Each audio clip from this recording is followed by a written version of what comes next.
Should I consider washer rows in my 112x34TG red oak hardwood flooring layout?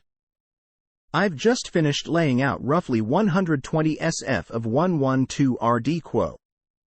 X34 RD Quo. T. G red oak strip flooring, and before I begin nailing it down, I wanted to pause to determine whether I should consider washer rows based on the following knowns. House location: Austin, Texas. Relative humidity in house has central AC.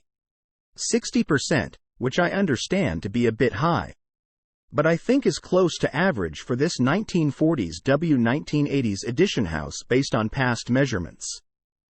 Flooring package: pier and beam with beam spans of 4 feet, 2x6 joists 24/0.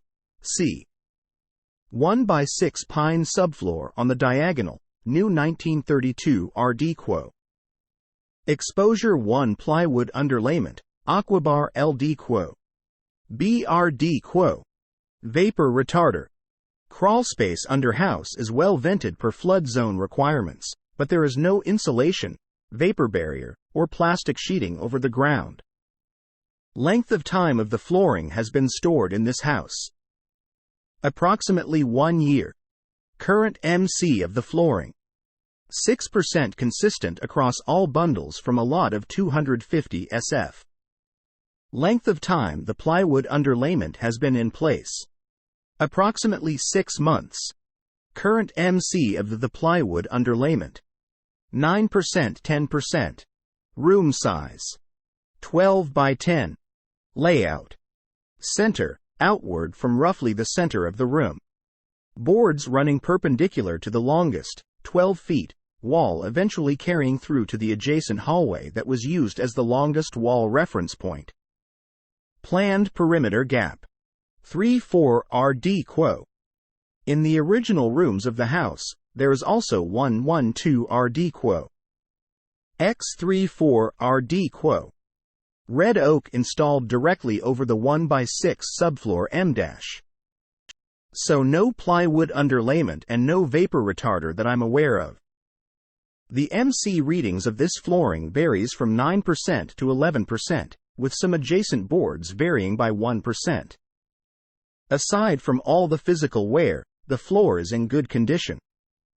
No buckling or significant gaps throughout. The hardwood flooring that I just laid out was been stored in an adjacent room in the same exact spot for the past year and has MC readings of 6% across all sample boards, including those in the center of the stack, and those directly in contact with the room's plywood underlayment. Room is currently functioning as a shop for this house remodel. The flooring taken down to the plywood underlayment. On another message board I asked the same question, and one responder recommended using a few washer rows over the course of the room's layout. Would any of you experts out there recommend the same approach?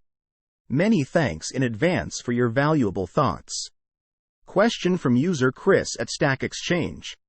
Answer: I had to look up washer rows, never heard of the term. Now I have. If you start in the middle of the floor and go both ways, you are working to the advantage of any expansion that may occur. The staples or nails are oriented in such a way that will allow the flooring to expand in both directions. All your MC readings are great. I think the expansion room at the edge are excessive. 1-2 would do, so 3-4 base will cover without shoe mold.